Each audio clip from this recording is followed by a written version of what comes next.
விஷ்ணுவர்தன் டைரக்ஷன்ல ஆகாஷ் முரளி, அதித்தி சங்கர், சரத்குமார், குஷ்பு, கல்கி கோயக்லன்லாம் நடிச்சு இப்போ தேட்டர்ஸ்ல ரன் ஆயிட்டு இருக்க படம் தான் நேசிப்பாயா.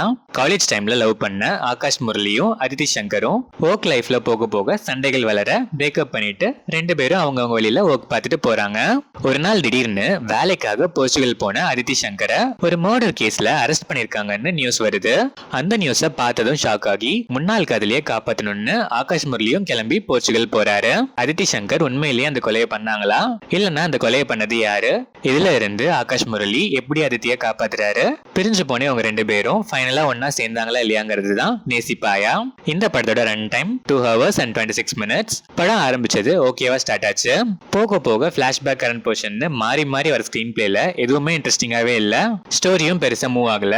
ரொம்பவே பிளாட்டா இருந்துச்சு. ஃப்ரெஷ்ஷா இருந்துச்சுன்னு சொல்ற மாதிரி சீன்ஸை தேட வேண்டியதா தான் இருந்துச்சு.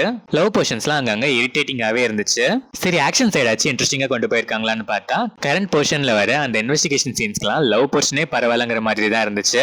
ஹீரோக்கு ஈஸியா கண்ணு முன்னாடி எல்லாம் வர மாதிரியும், அப்படி வரதையே அவர் ரொம்ப கஷ்டப்பட்டு கண்டுபிடிக்கிற மாதிரியும், அப்படி சின்னதா ஒரு விஷயத்தை கண்டுபிடிச்சாலும் அதை ஏதோ ஒரு ஆணோட விஷயத்தை கண்டுபிடிச்சு நாட்டுக்கு பெருமை சேர்த்து அவார்டு வாங்கி கொடுத்த ஃபீல்ல குழந்தைக்கு வட சுட்ட கதையை சொல்ற மாதிரி வந்து சப்போர்ட்டிங் ஆர்டிஸ்ட் கிட்ட சொல்லிட்டு இருக்காரு. First Akash Murali debut film performance டீசென்ட்டாவே இருந்துச்சு. அதர்வா வாய்ஸ் அப்படியே உரிச்சு வச்சிருக்காரு. மேனரிசம்ஸ் கூட அங்கங்க அதிர்வா மாதிரியே தான் இருந்துச்சு. அதித்தி சங்கர் பெர்ஃபார்மன்ஸ் ஒரு சில இடங்கள்ல கொஞ்சம் ஓவர்போர்டான மாதிரி இருந்துச்சு. சில இடங்கள்ல டீசென்ட்டாவே இருந்துச்சு. பட் ஒரு சில இடங்கள்ல எக்ஸ்பிரஷன்ஸ்லாம் கிரிஞ்சா இருந்துச்சு. கல்கி டீசென்ட்டா பெர்ஃபார்ம் பண்ணிருக்காங்க. நிறைய இடத்துல இவங்களோட காமெடிஸ் எல்லாமே நல்லாவே ஒர்க் ஆச்சு. சரத்குமார் அண்ட் குஷ்பு எல்லாம் டீசென்ட்டா பெர்ஃபார்ம் பண்ணிருக்காங்க. பட் வரதே சில சீன்ஸ் தான் பெருசா ஸ்கோப் இல்ல. எண்ட்ல ட்விஸ்ட்னு இவங்க சீரியஸா வச்சது கூட எனக்கு பெருசா ஒர்க் ஆகல.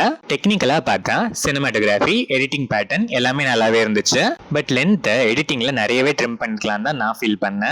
யுவன் சங்கர் ராஜாவோட சாங்ஸ் அண்ட் பேக்ரவுண்ட் ஸ்கோர் தான் இந்த படத்தோட பெரிய plus are one and only plus and சேவியர்னே கூட சொல்லலாம். பட் அவராலையும் ஒரு சில கிரிஞ்ச் மேக் சீன்ஸ் எல்லாம் காப்பாற்ற முடியல.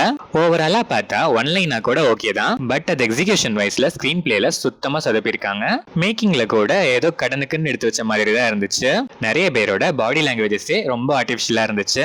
ஒரு சில எமோஷனல் சீன்ஸ்ல எல்லாம் யுவன் சங்கர் ராஜா உயிரை கொடுத்து மியூசிக் போட்டு காப்பாற்ற ட்ரை பண்ணும்போது ஆர்டிஸ்டோட பெர்ஃபார்மன்ஸ் சீரியஸா பேசிட்டு இருக்கேன் சிரிக்கிறேன் நீங்கிற மாதிரி தான் இருந்துச்சு.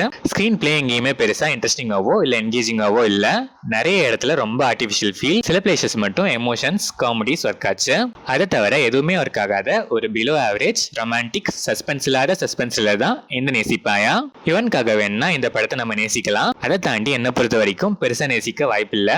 2.5 hours கொஞ்ச நேரம் மட்டும் என்கேஜிங்கா இருந்து பேலன்ஸ் டைம்ல தூக்கம் வந்தாலும் தலைவலி வந்தாலும் பரவாயில்லன்னு இருக்க ஆடியன்ஸ் ஒன்ஸ் ட்ரை பண்ணி பார்க்கலாம்.